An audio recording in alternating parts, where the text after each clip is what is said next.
Donc à partir de cet instant précis, je deviens Baruch Spinoza, ou Benedictus Spinoza, puisqu'il a pris ces deux noms tour à tour. Et je vais demander à mon ami Valérie d'interroger votre coach Spinoza. Alors, je vais déjà un petit peu planter le décor. Alors, ce soir, nous n'irons pas du côté de chez Swann, un petit clin d'œil à Dave, mais du côté donc de chez Spinoza.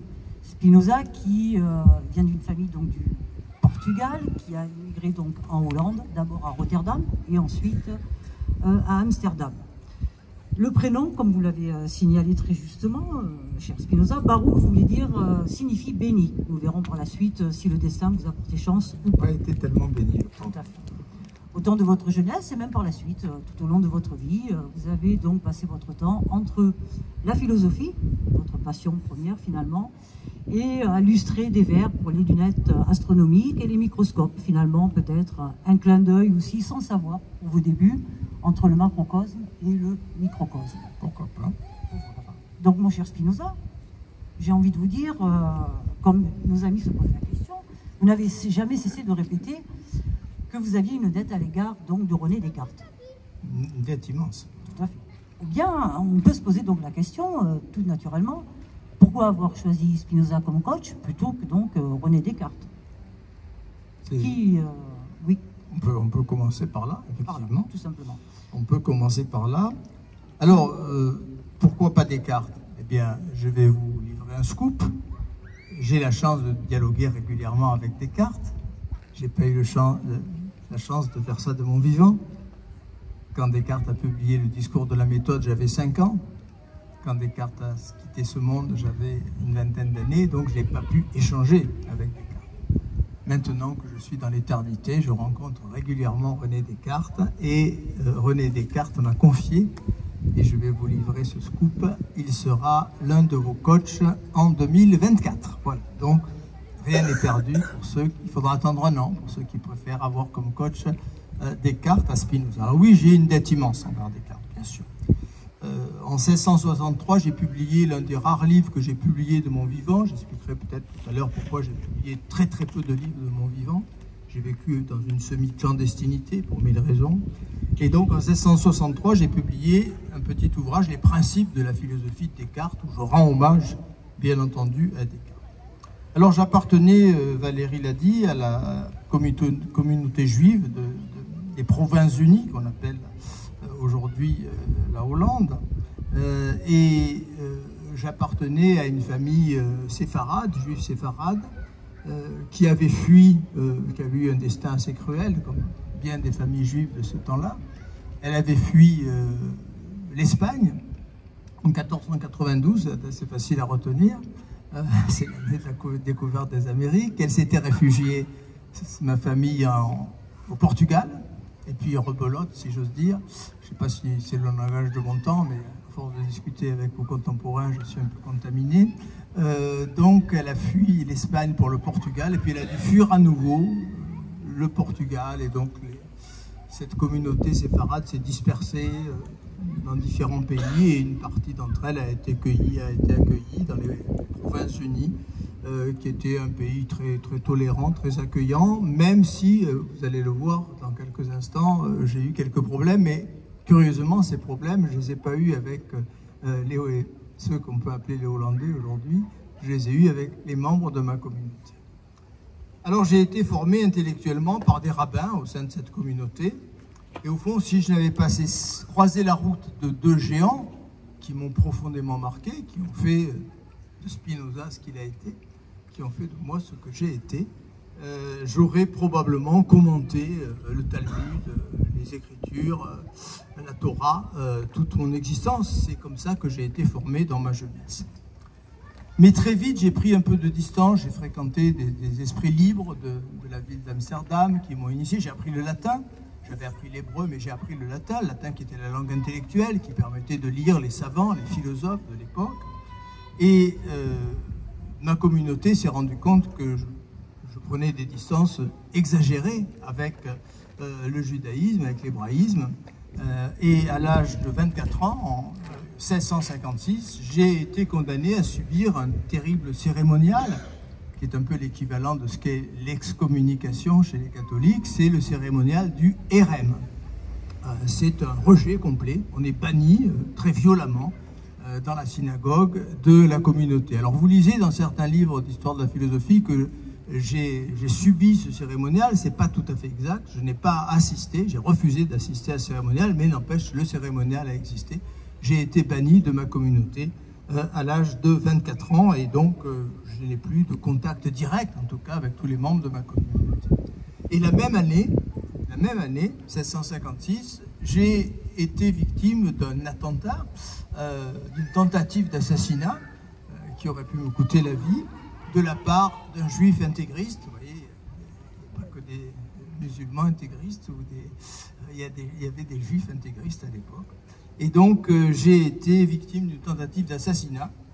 C'était l'hiver, heureusement j'avais un gros manteau très épais et le couteau n'a pas traversé le manteau. Mais toute ma vie j'ai tenu à conserver ce manteau. Il était accroché au porte-manteau de mon petit logement à Amsterdam.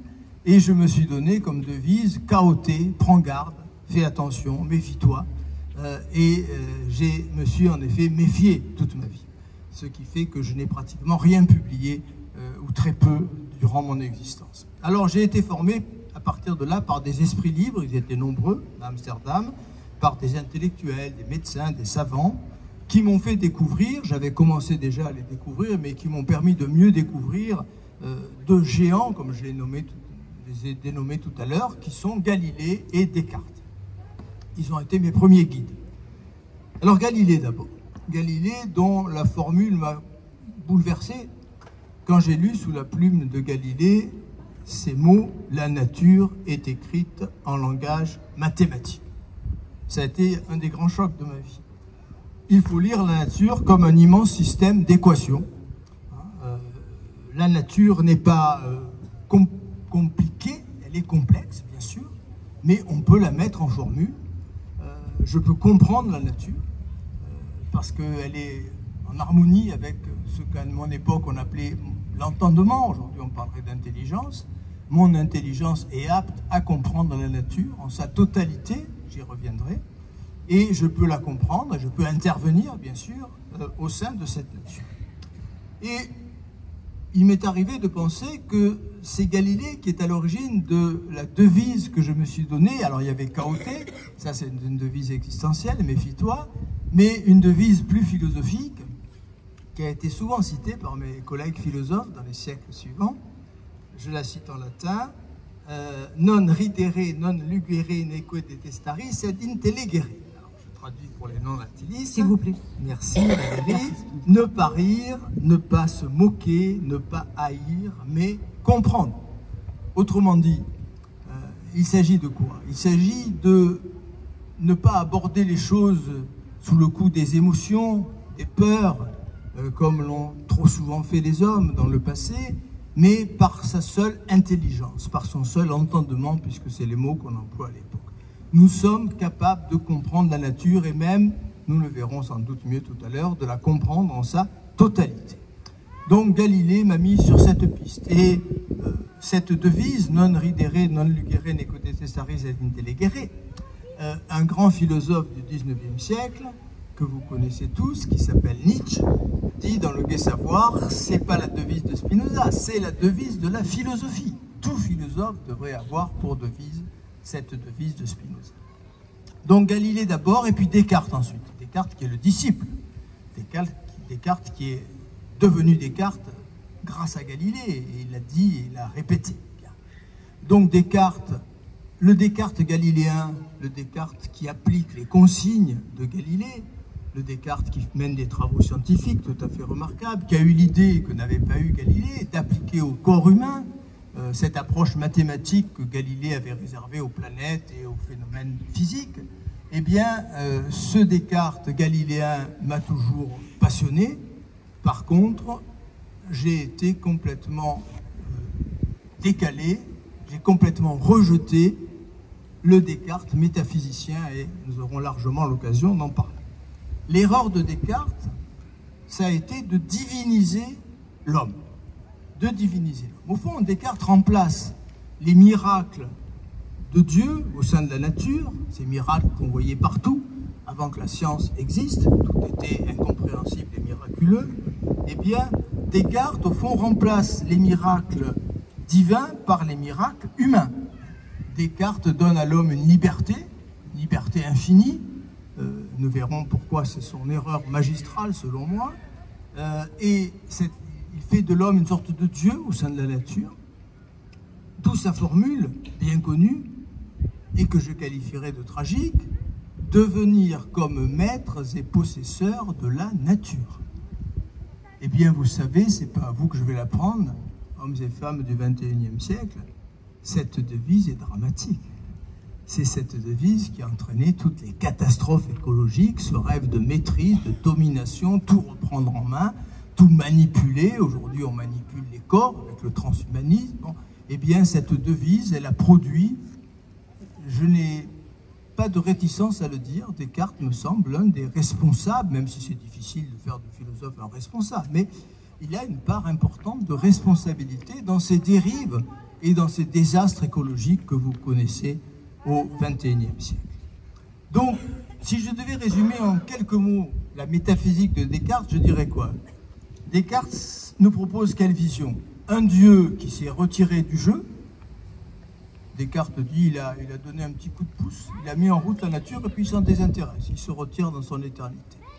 Et il laisse au sein de cette nature un être qu'il a créé à son image, auquel il a donné sa liberté infinie, qui est l'homme. Donc un Dieu retiré du jeu, un homme qui se prend pour un Dieu, eh bien cette vision que j'appellerais fantasmatique, c'est celle que je n'ai cessé de combattre dans toute ma philosophie. Donc je suis effectivement à la fois l'admirateur de Descartes, l'héritier de Descartes en un certain sens, et en même temps le farouche ennemi de la métaphysique de Descartes, cher Valérie. Très grand Spinoza, si vous me le permettez, j'aimerais revenir sur ce RM que vous avez malheureusement subi, connu, en quelques mots, pour rappeler à nos amis qui sont nombreux ce soir, et nous les remercions une fois de plus, que cet RM finalement a été prononcé, si l'on peut dire, pour l'éternité, car en effet, persiste encore aujourd'hui, et ce malgré des demandes répétées d'annulation, ce RM à votre rencontre, la sentence de Baruch sera renouvelée, entendez-vous bien, en septembre 2012. C'est-à-dire il y a peu de temps finalement, oui, soit plus de 350 ans après son prononcé. On peut dire à la décharge des Juifs d'Amsterdam que les catholiques, à ma connaissance, ont mis 4 siècles à réhabiliter Galilée et à regretter de leur avoir fait un procès. Donc match nul entre les deux communautés. Un peu de patience. Et je voudrais citer les quelques mots qui ont été dits à votre rencontre lors de ce RM. Qu'il soit maudit le jour, qu'il soit maudit la nuit, que son nom soit effacé de ce monde et à tout jamais. Eh bien, force est de constater que peut-être votre prénom, dont on parlait tout à l'heure, qui voulait dire béni, ou alors si Dieu existe, eh bien, finalement il n'est pas rancunier, car la malédiction n'a pas eu et n'a pas empêché de rendre votre nom ô combien célèbre, et c'est tant mieux pour nous tous, cher Spinoza.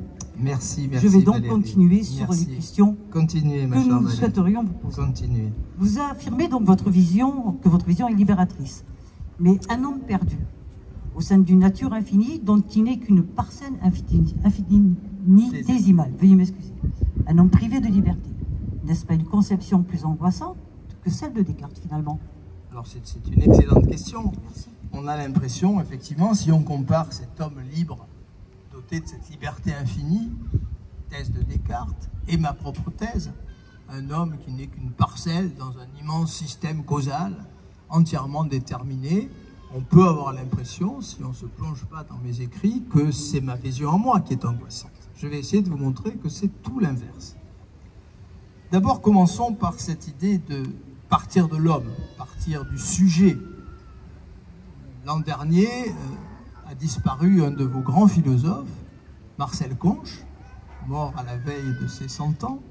Marcel Conche, grand philosophe de la nature. Et dans un de ses derniers ouvrages, Marcel Conche dit « Le moment de Descartes en philosophie, c'est un moment narcissique. C'est le narcissisme qui débute en philosophie. L'homme se met au centre, l'homme se veut le point de départ de tout. » Et Marcel Conche dit que c'est une erreur grave. Il ne faut pas partir de l'homme, il ne faut pas partir du sujet, il ne faut pas partir du je pense, il ne faut pas partir du cogito, il faut partir de la nature. Le seul point de départ possible pour une philosophie, c'est la nature infinie qui nous entoure. Autrement dit, il faut commencer par Dieu, puisque, comme je vais vous le montrer, la nature et Dieu sont deux mots qui recouvrent la même réalité. Donc l'homme doit éviter, c'est une formule que j'utilise dans plusieurs de mes livres et à plusieurs reprises dans mon éthique, il doit éviter de se prendre pour un empire dans un empire. Il doit éviter de se prendre pour le centre de tout. C'est la raison pour laquelle la première partie de mon grand livre métaphysique, un peu difficile, on y reviendra peut-être, que j'ai appelé l'éthique, commence par Dieu. Première partie de l'éthique, c'est de Dieu. Alors j'ai contesté formellement, j'y reviens maintenant, deux idées de Descartes, parmi d'autres, mais deux idées centrales qui constituent le noyau dur de la métaphysique de Descartes. J'ai contesté l'idée de libre arbitre, qui est au cœur de la pensée de Descartes, et j'ai contesté le dualisme de Descartes. On va y revenir rapidement. Le libre arbitre, et je sais que ça choque encore aujourd'hui, et ça choquera sûrement certains d'entre vous, et vous aurez l'occasion de m'interroger tout à l'heure là-dessus, le libre arbitre est pour moi une idée folle. Une idée folle, et je pèse mes mots. Quant au dualisme, il a conduit Descartes à des contradictions insurmontables. Il a pratiquement renoncé à la fin de sa vie au dualisme, à l'idée que nous sommes composés de deux parties hétérogènes, l'âme et le corps. Alors vous allez m'objecter que mon hypothèse, à moi Spinoza, un homme perdu au sein d'une nature infinie qui le détermine totalement, elle est bien plus angoissante que l'hypothèse du libre arbitre de Descartes. Ce serait vrai, à deux conditions. Ce serait vrai, premièrement, si le libre arbitre était une hypothèse stimulante, réjouissante, optimiste. Je vais vous montrer que c'est tout l'inverse. Ce n'est pas du tout une hypothèse réjouissante et optimiste. Et ce serait vrai si la nature était incompréhensible. Alors je réfute complètement ces deux idées. Le libre arbitre, je l'ai dit, c'est l'hypothèse la plus angoissante qui existe. Le libre arbitre consiste à dire je suis responsable de tout. Tout ce que je fais relève de mon unique responsabilité. Les autres autour de moi sont responsables de tout ce qu'ils font. Le libre arbitre conduit à ce que j'appellerais une philosophie de tribunal. Ce tribunal tel que le RM qui m'a condamné dans ma jeunesse. Et il y a eu au XXe siècle en France un philosophe qu'on aime ou qu'on n'aime pas, peu importe, mais qui a eu un mérite. Il s'appelle Jean-Paul Sartre. C'est un grand cartésien, il se présente, et il a raison, comme un disciple de René Descartes. Il reprend complètement l'hypothèse de la conscience. Le premier petit livre de Jean-Paul Sartre s'appelait « La transcendance de l'ego ». C'était un livre sur le cogito de Descartes, sur le « je pense » de Descartes. Et qu'on l'aime ou qu'on l'aime pas, Jean-Paul Sartre a un immense mérite. Il n'a jamais caché que le libre arbitre était une hypothèse terriblement angoissante. Terriblement angoissante. L'angoisse est au cœur de la pensée de Jean-Paul Sartre. Avoir un libre arbitre, c'est à chaque instant être devant des choix impossibles à faire, se lancer dans une route dont on ne sait pas où elle va nous mener, se sentir totalement responsable de son existence et sentir les autres comme totalement responsables de la leur. C'est, Jean-Paul Sartre a le mérite de mettre les choses à plat, l'hypothèse la plus angoissante et non pas réjouissante que nous pouvions connaître. On se leurre totalement en croyant que le libre arbitre est une hypothèse réjouissante et stimulante. Alors pour ce qui est de la nature infinie, l'homme perdu dans la nature infinie, si la nature était incompréhensible, alors effectivement ce serait une hypothèse terrifiante. Bien. Mais ça n'est pas du tout ainsi que les choses se passent. Certes, la nature est infinie, mais la nature fonctionne suivant les mêmes lois en tout lieu et en tout temps. La nature fonctionne partout et toujours suivant les mêmes principes, suivant la même logique. Aussi infinie qu'elle soit, la nature est compréhensible. Si ce n'était pas le cas, comment voulez-vous qu'au XXe siècle, vos savants aient construit l'hypothèse du Big Bang?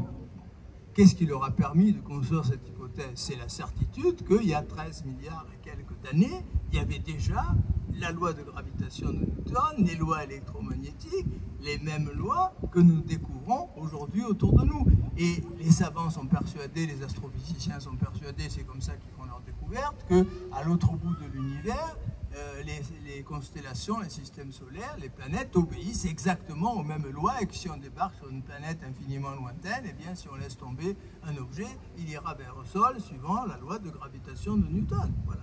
Donc la nature est infinie, mais elle est compréhensible, elle est partout la même. Je peux comprendre la nature aussi infinie qu'elle soit. Je peux comprendre au fond ce qui s'est déroulé dans le plus lointain passé, aussi bien que ce qui se déroule à l'autre bout de l'univers. Alors j'en viens au dualisme.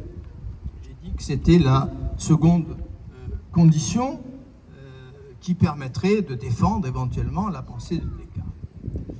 En fait, Descartes n'a pas réussi à maintenir jusqu'au bout son hypothèse dualisme, c'est-à-dire l'idée qu'il y avait deux substances complètement différentes, complètement hétérogènes, l'étendue et la pensée.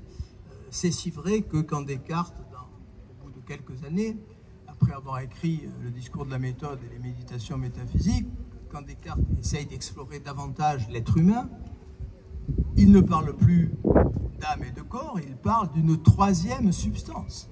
Il dit l'homme, c'est pas une âme plus un corps, c'est l'union de l'âme et du corps. Troisième substance. Mais je sais compter jusqu'à 3, un peu plus d'ailleurs, je n'étais pas nul en mathématiques, ceux qui m'ont lu le savent. S'il y a une troisième substance, on n'est plus dans un dualisme, on est dans un trialisme.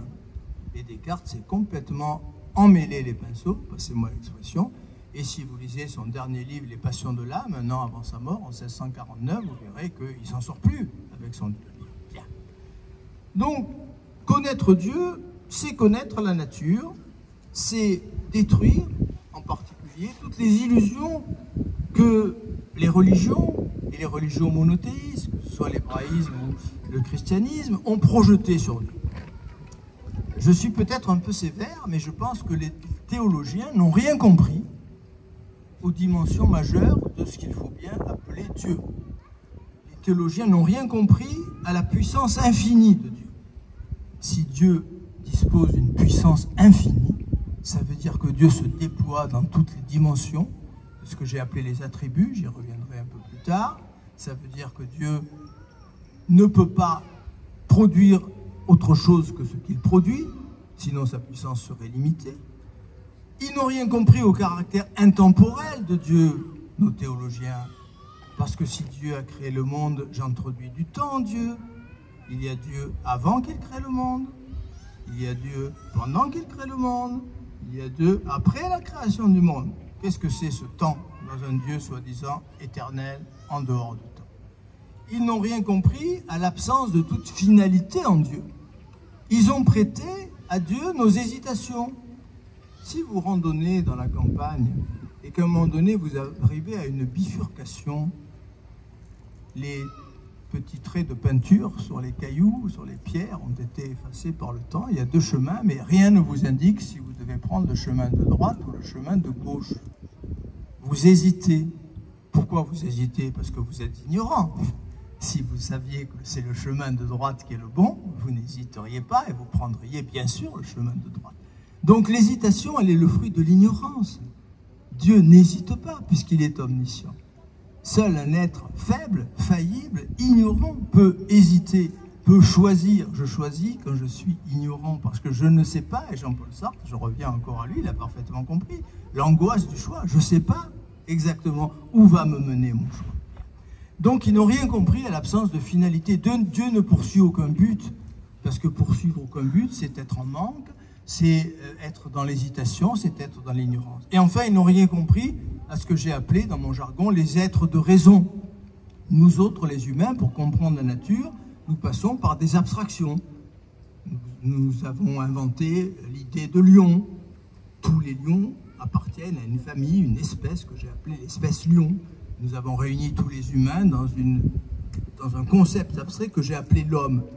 Mais ça, c'est nécessaire parce que nous sommes des êtres faibles et en grande partie ignorants. Dieu ne raisonne pas par concept. Dieu ne raisonne pas par abstraction. Il connaît directement chacun des individus, parce qu'il n'y a que des individus. Ça, c'est une idée que j'emprunte aux nominalistes du Moyen-Âge ou à Aristote, qui a raison contre Platon, que vous avez entendu la semaine dernière, mais c'est Aristote qui a raison. Les espèces n'existent pas. Il n'y a d'existence que du particulier, dit Aristote. Il n'y a de science que du général, il n'y a d'existence que du particulier. L'homme n'existe pas. Vous existez, moi j'existe, Valérie existe. L'homme n'existe pas. Donc Dieu ne pense pas par abstraction, il pense directement chacun des individus, et vous allez voir l'importance que ça a quand on arrivera en fin de parcours. Et donc, voilà les raisons pour lesquelles je me suis débarrassé très rapidement de cette métaphysique de Descartes, qui me semble prodigieusement erronée. Je respecte le Descartes savant galiléen, j'ai un rejet absolu pour le Descartes dualiste et métaphysicien. Voilà, chère Valérie, comment je peux répondre à cette question. Alors, merci, d'ores et déjà, mais toujours concernant notre compréhension et les profanes que nous sommes, vous avez très bien souligné, d'ailleurs, et vous l'avez dit très justement, que votre livre majeur, l'éthique, est difficile à lire, d'une part. Et votre métaphysique a la réputation d'être très complexe. Ça va être très difficile pour nous. Pourriez-vous nous la rendre accessible, s'il vous plaît? Bien, on va essayer. Il est vrai que j'ai écrit un livre difficile et en même temps un livre qui est presque unique dans l'histoire des idées. J'ai écrit un livre que j'ai appelé en latin « More Geometrico » à la manière des géomètres. Mon modèle, ça a été les éléments d'Euclide, celui qui a rassemblé tous les théorèmes de la géométrie grecque avec des axiomes, des postulats, des théorèmes. Si vous ouvrez mon éthique, vous allez trouver des axiomes, des postulats, des démonstrations, des scolies. Tout est démontré dans mon éthique. C'est un livre unique dans l'histoire des idées. Alors du même coup, ça le rend sans doute un peu difficile, mais il faut avoir, je dirais, l'audace et le courage de s'atteler à la lecture de l'éthique. En même temps, on n'est pas obligé de lire l'éthique comme on lit un roman policier, de la première à la dernière page. On peut déguster mon éthique tranquillement. Bien. Alors, concernant l'idée clé qui est l'idée d'infini, je rends hommage à un grand philosophe du 19e siècle qui s'appelle Hegel. Hegel est celui qui a bâti, il se voulait mon héritier. Les spécialistes ont dit parfois que Hegel, c'est un Spinoza qui introduit le temps et l'histoire dans ma philosophie. Peut-être pas tout à fait faux. Hegel, on lui doit cette démonstration admirable que j'ai esquissée déjà tout à l'heure. L'infini, qu'il s'agisse de Dieu ou de la nature, l'infini, comme son nom l'indique, c'est ce qui n'a pas de limite. C'est ce qui n'a pas de frontière. Si Dieu est infini, comment voulez-vous que Dieu crée en dehors de lui, à l'extérieur de lui, quelque chose qui s'appelle le monde? C'est une idée totalement irrecevable. Si je vous dis que cette esplanade, c'est Dieu, je fais de vous des parcelles de Dieu, mais vous êtes des parcelles de Dieu, je vous le démontrerai tout à l'heure. Mais si cette esplanade, c'est Dieu, quand on descend l'escalier au bout de l'esplanade, on arrive dans le monde. Donc Dieu s'arrête, le monde commence. Je suis en train de délirer totalement. Si Dieu s'arrête, Dieu est fini. Dieu est limité. Dieu n'est pas infini. Dieu ne peut pas s'arrêter. Donc l'idée d'un monde qui existerait en dehors de Dieu est une idée totalement irrecevable au niveau de la logique la plus élémentaire. Ce qui m'a amené effectivement à dire, dès le livre 1 de mon éthique, Dieu et le monde, Dieu et la nature sont deux mots qui désignent la même réalité. J'ai exprimé ça en latin, Deus sive natura.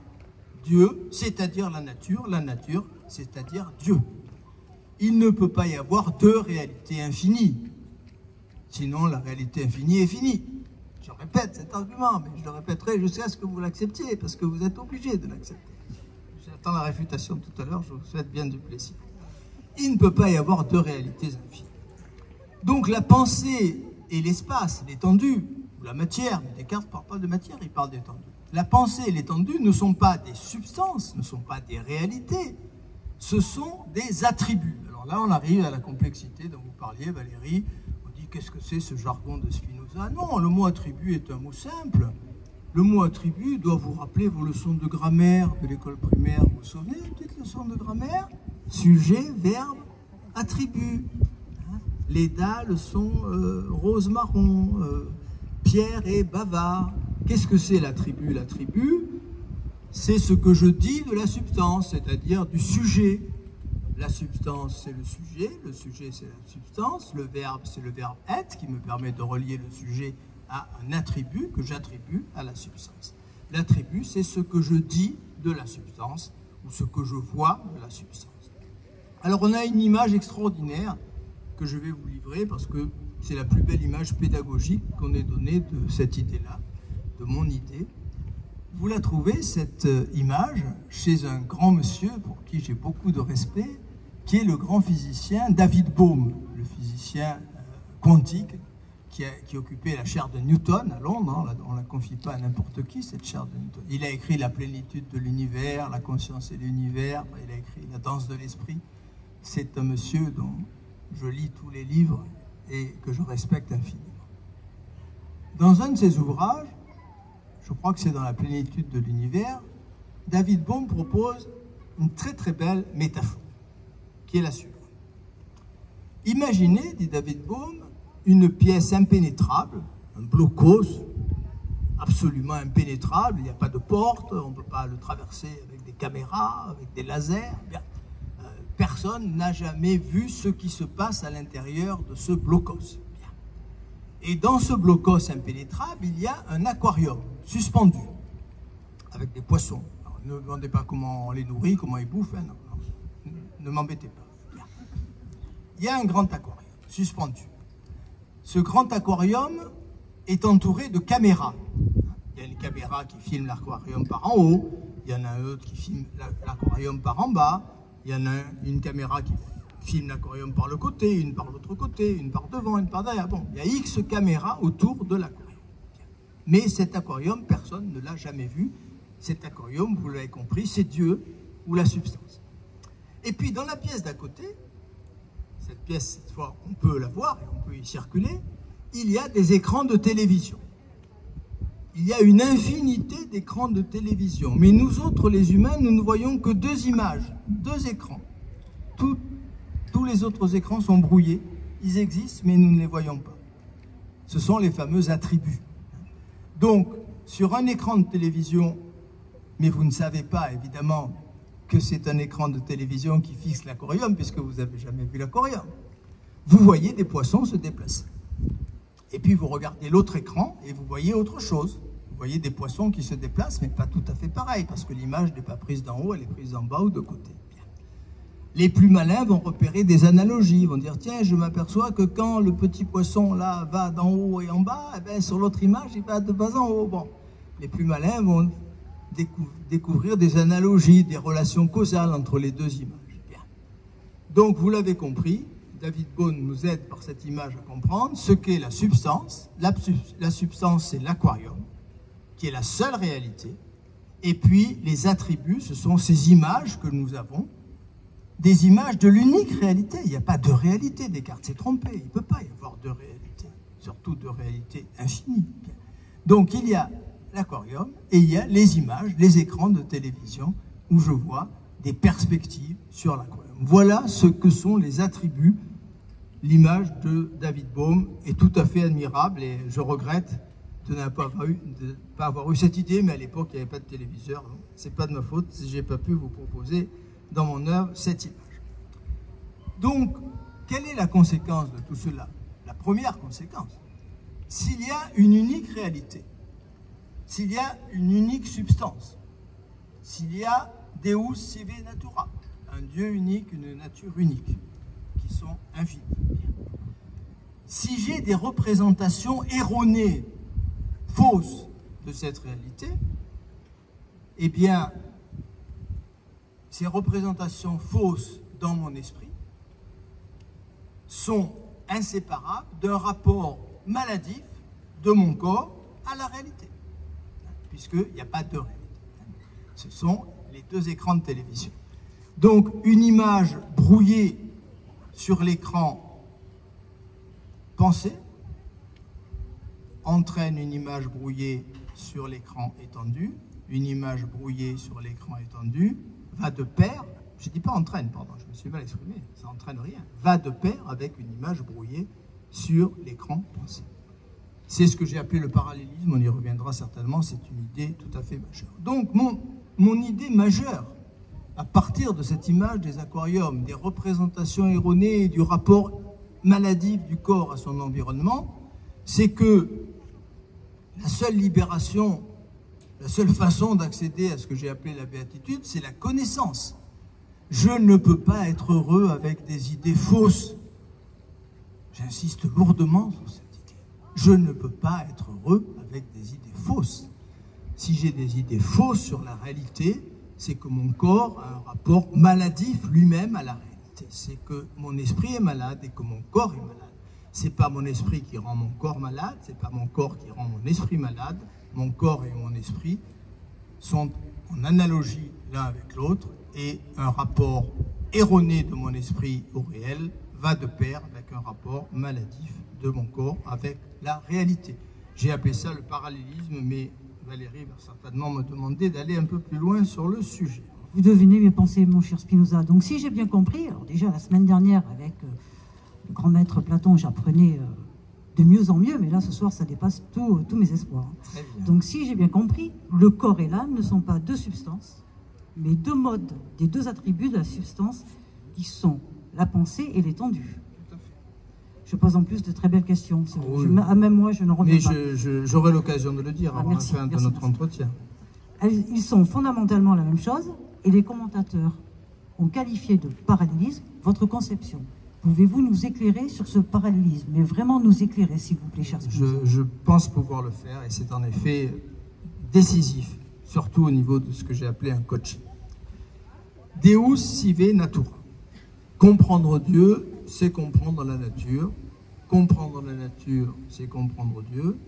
Comprendre Dieu ou comprendre la nature, c'est se comprendre soi-même, puisque nous sommes une parcelle de Dieu ou une parcelle de la nature. Je me passionne pour les sciences, vos sciences. Je me passionne, j'ai cité David Bohm, mais au-delà de David Bohm, je me passionne pour la physique quantique de votre époque. Je me passionne pour ce que les physiciens quantiques appellent l'inséparabilité. L'idée que la moindre parcelle de l'univers est reliée à la totalité de l'univers, à la totalité des autres parcelles de l'univers. Tout est intriqué suivant les théoriciens de la physique quantique. Donc, on va approfondir cette idée. Il faut toujours avoir cette vision globale des choses. Jamais séparer la partie du tout, le tout de la partie.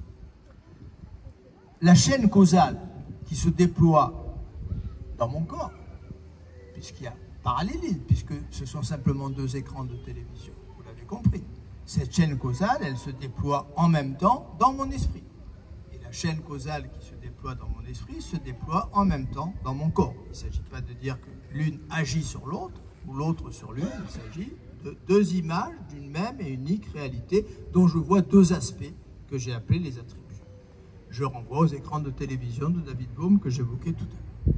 Alors je vais donner deux exemples pour illustrer le parallélisme. L'exemple de l'arrêt du tabac et l'exemple du taux de fer chez les individus dépressifs. Premier exemple, l'arrêt du tabac. Si je suis cartésien, si je suis dualiste, qu'est-ce que je vais penser?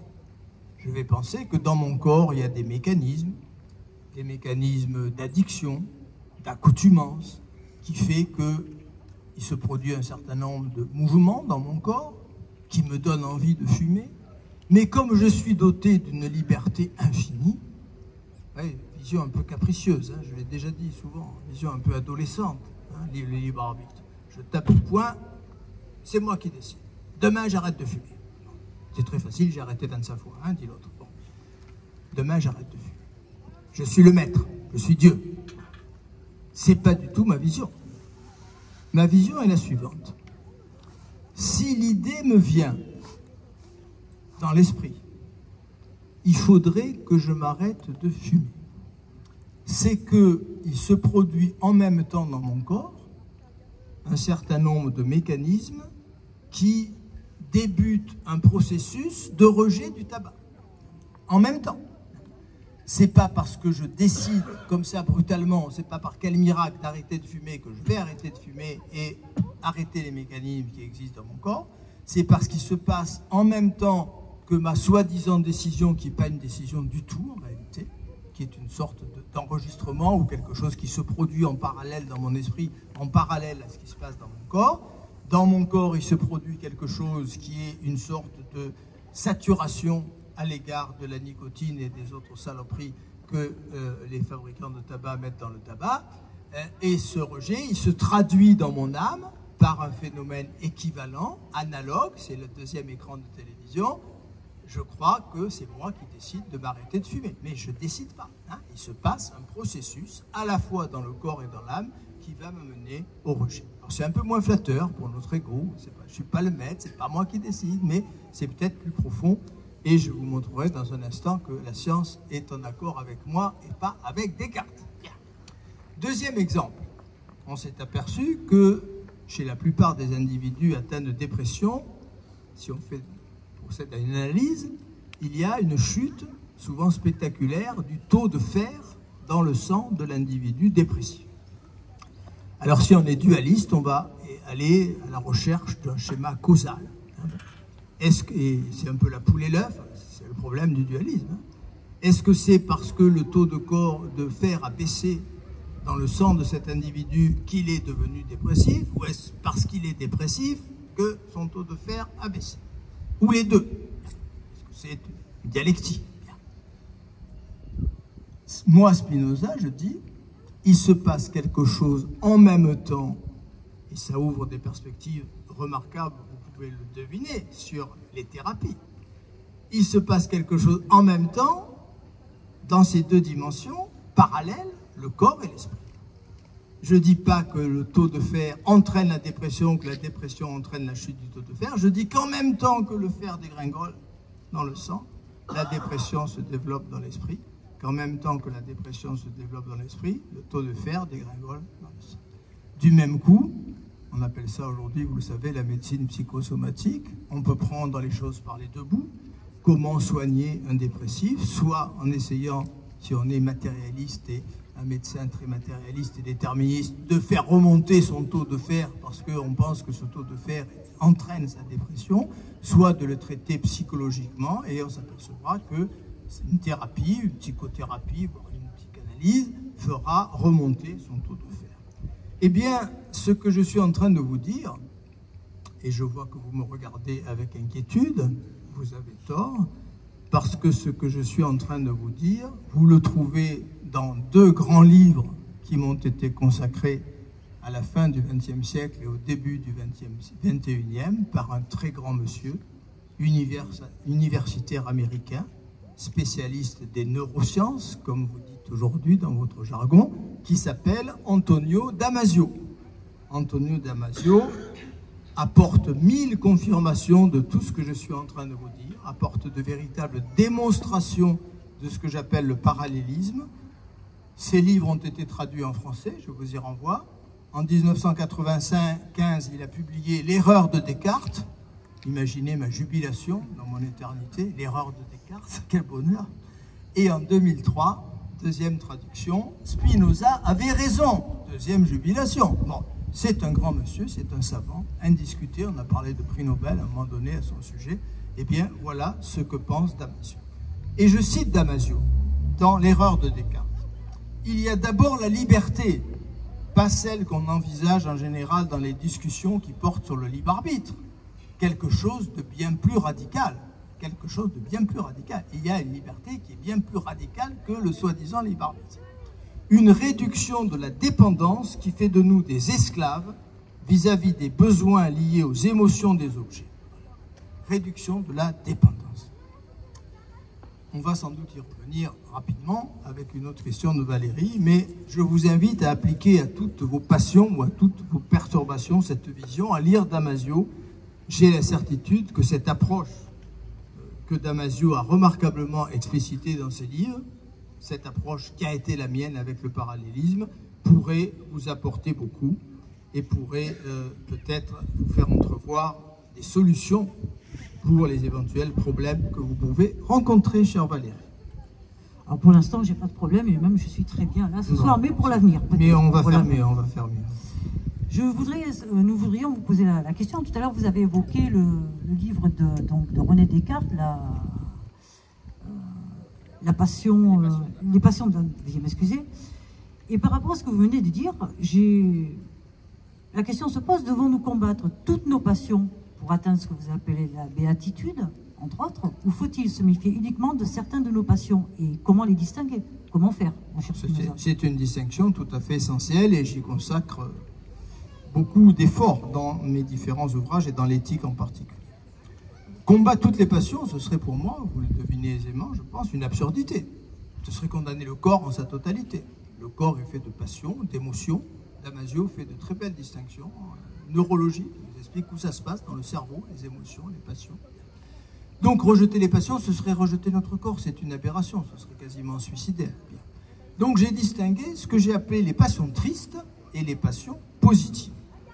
Les passions tristes, c'est les passions qui manifestent au fond ma dépendance. Et on retrouve cette phrase de Damasio, hein, réduction de la dépendance. Un exemple privilégié que je prends dans mon éthique, c'est l'exemple de l'amour-passion. L'amour-passion peut connaître, vous l'avez certainement connu, nul n'étant parfait, nous sommes tous passés par là. L'amour-passion nous permet de connaître très certainement des moments agréables. Mais qui peut nier que l'amour-passion est une prodigieuse dépendance? Mon bonheur dépend du bon vouloir d'une personne indépendante de moi, différente de moi, dont rien ne me garantit qu'elle éprouve en retour le même amour que celui que j'éprouve pour elle, dont rien ne me garantit que demain elle m'aimera comme elle semble m'aimer aujourd'hui. Donc avec l'amour-passion apparaît l'angoisse, la peur, la souffrance, etc. Donc c'est l'exemple même d'une passion triste. Encore une fois, ça ne veut pas dire qu'il ne puisse pas y avoir des moments sympathiques, mais c'est l'exemple même. Qui peut nier qu'il y a, et les grands dramaturges sont là pour nous le démontrer à travers leur création littéraire ou cinématographique. L'amour-passion est une passion triste, parce que c'est une passion qui ne peut pas s'accompagner, sauf si on a affaire à un individu un peu niais, heureux les simples d'esprit. Mais si l'individu n'est pas totalement niais, comment voulez-vous que l'amour-passion ne s'accompagne pas de peur, d'angoisse, de souffrance, d'inquiétude? C'est absolument impossible. Donc c'est l'exemple même de ce que j'ai appelé la passion triste. Et puis il existe des passions positives. Les passions positives, ce sont les passions qui apparaissent quand j'augmente ce que j'ai appelé ma puissance d'agir. Alors j'ai emprunté un mot au philosophe anglais que j'aime bien, Thomas Hobbes, qui utilise le mot latin conatus. Le conatus, la puissance d'agir, la puissance de se développer, la puissance affirmative. Lorsque j'éprouve une passion positive, c'est que lorsque l'émotion de la passion positive me gagne, c'est que je suis sur le bon chemin, c'est que quelque chose me dit que je vais dans la bonne direction, que je suis en train d'affirmer mon indépendance, que je suis en train de m'accomplir. Et ce signe, et on va peut-être en dire plus maintenant, Valérie, sur ce signe-là, ce signe ne trompe pas. Je ne peux pas être trompé par l'émotion qui me gagne quand je suis dans la passion positive. C'est extraordinaire finalement, cher Spinoza. Comme nous tous, non pas comme nous tous, vous venez d'exprimer ce que l'on ressent aujourd'hui, là, maintenant. C'est-à-dire je serais ravi si c'était vrai. On verra tout à l'heure les réactions de nos amis. Finalement, vous êtes un petit peu clairvoyant, sans doute, à force de polir des vers. Finalement, voilà. Il fallait bien que cela fasse son œuvre. Cependant, mon cher Spinoza, y a-t-il un moyen sûr pour savoir que nous sommes sur le chemin de la libération? La nature nous transmet-elle des signes pour nous guider? Alors, il est délicat de répondre à cette question parce qu'on risquerait de retomber dans le finalisme. Il y aurait une bonne nature qui nous enverrait des signes. Enfin, non, la nature, elle n'est pas bonne, elle n'est ni bonne ni mauvaise, elle est ce qu'elle est. Elle est la nature infinie, elle ne nous veut ni bien ni mal, bien entendu. Et je citais Marcel Conche tout à l'heure, qui insiste là-dessus dans sa métaphysique de la nature. Mais néanmoins, sans le vouloir nécessairement, la nature nous envoie effectivement un signe très intéressant, un signe qui ne trompe pas, une émotion qui ne trompe pas, qui s'appelle la joie. La joie n'a rien à voir avec le plaisir. Le drogué qui est en état de manque et qui va compenser son manque avec sa dose de drogue éprouve sans doute un plaisir. Un plaisir exactement défini par Épicure dans l'Antiquité. Épicure disait le plaisir, c'est l'arrêt de la douleur. C'est l'arrêt de la douleur. Le drogué est en état de manque, il souffre parce qu'il est en état de manque, il prend sa dose, la souffrance s'arrête et cela est ressenti comme un certain plaisir. La joie n'a rien à voir avec le plaisir. La joie, je la définis au livre 3 de mon éthique. La joie est le passage de l'homme d'une moindre à une plus grande perfection. Je ressens la joie quand je suis en train de m'accomplir, de développer mes potentialités, de développer ma nature, d'aller dans la bonne direction. Et je peux citer Damasio, là encore, la joie est associée à une transition de l'organisme vers une plus grande perfection. Il écrit cela dans Spinoza avait raison. Ce n'est pas moi qui vais lui dire qu'il a tort. Vous avez en France un très bon spécialiste de ma philosophie qui s'appelle Robert Mizrahi, professeur en Sorbonne, très âgé aujourd'hui, qui a écrit de très belles choses sur ce qu'est la joie dans ma philosophie. Je vais citer quelques lignes de Mizrahi. La joie n'est pas un événement passif qui nous enfermerait dans l'instant présent. C'est un acte dynamique de la conscience qui peut transporter le présent sur le passé et le prolonger vers l'avenir. Très jolie formule de Mizrahi. Voilà ce qu'est la joie. La joie, c'est une émotion qui est liée au développement de ma puissance d'être. La joie ne trompe pas, ne peut pas tromper, parce qu'elle est une émotion qui est liée à ce développement même du corps et de l'esprit qui se développe parallèlement, comme vous l'avez compris. Et donc, si vous appliquez ce critère à tous vos ressentis, comme vous dites aujourd'hui dans votre jargon, j'ai la certitude que ce critère vous apportera beaucoup. Soyez attentifs à ce que peut être la joie. La joie ne trompe pas. Et avec la joie, la nature vous dit, continue, tu vas dans la bonne direction. Donc, très illustre maître, si j'ai bien compris, encore une fois, hein, ce lundi, c'est formidable. C'est encore mieux que la semaine dernière, je veux plus vous Et ça sera encore mieux lundi prochain. Je n'en doute pas. Il ne faut donc pas prier ni vénérer la nature, mais la comprendre, la connaître et en tirer de la joie de cette connaissance finalement. La connaissance passe par la joie, et c'est ce qu'a dit quelqu'un qui s'est réclamé de moi au 19e siècle, que je citais tout à l'heure, qui est Nietzsche. Nietzsche a écrit le gai savoir. Tout est dit dans ce titre. Joie par la connaissance. Cependant, il existe un obstacle majeur sur le chemin de la béatitude, c'est notre conscience de la mort. Comment pourrait-on être heureux en sachant que nous sommes mortels? Ça, c'est une question que tout le monde se pose, et très souvent d'ailleurs. Alors merci de poser cette question, qui sera peut-être le terme, si vous en êtes d'accord bien sûr, de nos échanges, avant de laisser la parole à nos amis. C'est une question majeure. Eh bien, tout le monde, tous les chercheurs, tous les spécialistes, les psychologues, les philosophes se sont accordés à dire effectivement, l'homme c'est l'être qui sait qu'il doit mourir, et c'est un obstacle majeur à son bonheur. Pascal, le grand Pascal, dont nous fêtons le 400e anniversaire de la naissance, le grand Blaise Pascal, Pascal disait que c'est la seule pensée de l'homme. Il est un peu obsessionnel peut-être, Pascal, mais il dit dans ses ouvrages, dans ses pensées, il y a une seule pensée chez l'être humain, c'est la mort. Tout le reste, c'est pour camoufler cette unique pensée. Eh bien, ma réponse, elle est étonnamment simple. Alors, j'espère que vous n'allez pas la trouver simpliste. Comme toutes mes autres réponses, ma réponse se situe sur le plan de la connaissance. Il s'agit de connaître ce qu'est la vie, de connaître ce qu'est la mort. Alors, les métaphysiques dualistes, comme celle de Descartes, qui sont toutes issues du monothéisme, elles nous promettent quoi? Elles nous promettent la survie de l'âme après la mort du corps. Il y a quand même deux interrogations ou deux insuffisances dans cette croyance. La première insuffisance, admettons, accordons aux croyants que mon âme va survivre à mon corps. Donc, après ma mort, j'aurai une très très longue existence en tant qu'âme séparée du corps. Mais cela n'empêche pas que pendant les milliards d'années qui ont précédé ma naissance, je n'existais pas. On est bien d'accord. Je comble par l'idée d'immortalité l'angoisse du néant qui pourrait suivre ma mort. Je comble pas du tout l'angoisse du néant qui a précédé ma naissance. Et pourquoi, je vous le demande, l'angoisse, le néant qui a précédé ma naissance serait-il moins angoissant que le néant qui va suivre ma mort? Il est tout aussi angoissant. Comment puis-je supporter de ne pas avoir existé pendant tous ces milliards d'années qui ont précédé ma venue au monde.